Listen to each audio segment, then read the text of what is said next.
Hello everyone. Me and my group will be discussing the lesson 7 of our subject Strategic Management, which is the place mix and channels of distribution. In today's video, we'll explore how businesses make their products available to customers. We'll break down the importance of selecting the right place mix, where you'll learn how companies decide where and how to distribute their products for maximum customer reach and convenience. We'll also dive into the channels of distribution, explaining the different paths products take from producers to consumers, whether directly or through intermediaries like wholesalers and retailers. And by the end of this lesson, you'll understand how smart distribution strategies help businesses improve efficiency, customer satisfaction, and ultimately sales. Let's get started. Here's Reese to explain the next slide of this video presentation. Good day everyone, and to Miss Feya. My name is Jamil Rizzi Merced, and I will be discussing place mix and distribution channels along with the following topics from this lesson. So let's get started. What is a place mix? Place mix. This refers to the point of interaction between the product and the potential customers. Effectively, it relates to how the marketer distributes the product and provides information about it. What is channel of distribution? Channel distribution. According to Backlund, a channel of distribution comprises a set of instructions which perform all activities required to a product and its title, from production to consumption. The first channel is supplier, then next to commissary, next is to the cafe, and finally to the consumer or the customer. What is a middleman? Under product chain channels, middlemen play a vital role. Middlemen are independent business concerns that operate as links between producers and ultimate consumers or industrial users. Types of middlemen. The first one is merchant middlemen. These middlemen take the title to the goods they handle. An example of this is wholesalers and retailers. The next type is agent middlemen. Agent middlemen do not take title to the goods but assist in their transfer. An example of this is a real estate broker. Understanding market structure. The first one is monopoly, where one seller dominates. The examples are Fairways and Blue Water Boracay. The next is monopolistic competition. Many sellers with differentiated products such as Keyon Resto. The third one is oligopoly. Few sellers, but they also dominate the market. The prime example is Hyatt. Pure competition. Many sellers with similar products, such as Holiday Inn Express. Types of market exposure. The first type is the convenience store. Is a market exposure where product is available in almost all outlets. The next one is selective distribution. It is a market exposure where product is available in several outlets but not all. And the last is exclusive distribution. It's a market exposure where a product is sold by one middleman in a given geographic area.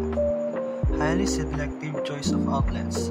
Specialty goods like signature items for bags, shoes, and dresses use exclusive distributions at a standard manufacturer's price. Retailing and franchising. Retailing, large-scale versus small-scale retails. Franchising, established brand agreements such as brands like McDonald's and Starbucks. Classification of retailers. The first one is the general merchandise, where they have a wide product range. The next one is limited line, where they only have specialized product range. Wholesaling. Basically, a business that buys goods directly from manufacturer and sells them to retailers or other wholesalers. A.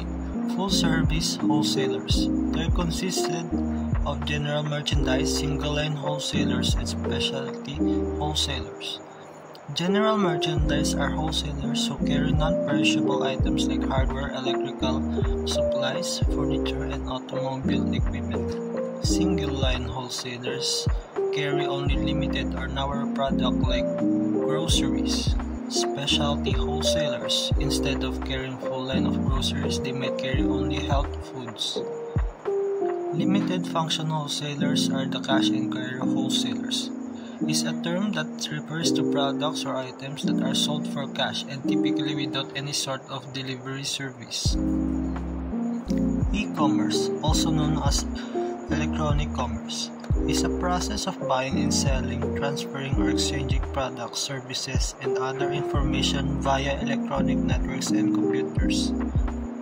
The service allows users to select from local restaurants and place orders via its mobile. The example for this are the apps like Foodpanda and GrabFood. Case study. Let's take a look at Mang Inasal. The first channel they have is producer direct to consumer. This channel is the simplest, and this is important particularly for highly perishable goods like fruits and vegetables. Direct selling of goods from producer to consumer can be accomplished in several ways. The next channel is the producer to retailer and to the consumer. This channel makes use of only one middleman, the retailer. They serve as the link between the producer and the consumer. Where the commissary, the producer, provides the goods to retailer, which is Mang Inasal, and Mang Inasal processes the goods, then serves it to the consumers. The last is producer to wholesaler to retailer. This is the traditional channel of distribution for consumer goods, similar to the second channel, where the producer gives the goods to wholesaler, which is Mang Inasal, and also serves it to the consumers. E-commerce. Mang Inasal has been exploring e-commerce to expand its reach. They offer online ordering for delivery or pickup through their website or app, allowing customers to enjoy their favorite dishes conveniently. This shift helps them adapt to changing consumer habits and enhance customer experience. Good day everyone, I'm Blazy Oxon and I will be discussing my part, which is the marketing plan. Mang Inasal, a leading fast food chain in the Philippines, owes its success not only to its delicious grilled chicken, but also to its efficient distribution system.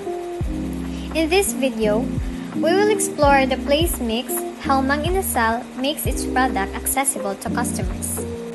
Place mix refers to the methods Mang Inasal uses to distribute its products and interact with customers. It's about how their delicious meals get from the kitchen to you wherever you are. Let's look at the channels Mang Inasal uses to deliver its products. First, Mang Inasal uses channels like online platforms. You can order your favorite Mang Inasal meal through their websites or popular delivery services like GrabFood and Foodpanda. Mang Inasal also relies heavily on its physical stores across malls, food courts, and standalone branches. These retail locations allow customers to visit, dine in or take out meals conveniently. In some cases, middlemen such as agents or brokers help Mang Inasal distribute its product more efficiently, especially in remote areas. This ensures that even distant customers can enjoy their meals. Mang Inasal operates in a market of monopolistic competition where many other fast food chains offer similar meals but each with their own twist. This means Mang Inasal's location strategy in malls, city centers, and delivery services is crucial for staying competitive. As online ordering continues to grow, Mang Inasal is adapting by investing more in e-commerce. This strategy allows them to directly reach customers through their own websites and delivery apps, making it easier for people to order meals from home. In summary, Mang Inasal uses a mix of direct distribution channel through online orders, retail outlets, and even third-party middlemen to ensure their food reaches everyone. This smart use of place mix is part of what makes Mang Inasal successful and loved by millions. Hello, this is Maria Cheris Rapis, and I will be the one discussing the brief conclusion of the whole Lesson 7, which is the place mix and channels of distribution. Efficient distribution ensures timely product delivery. Balancing traditional and digital channels is key. In conclusion, An efficient distribution strategy ensures products reach the right customers at the right time. Whether through physical stores, wholesalers, or online platforms, businesses must carefully choose the right channels to maximize their reach and impact. By balancing traditional methods with digital innovations, companies can optimize the entire process, ensuring both efficiency and customer satisfaction.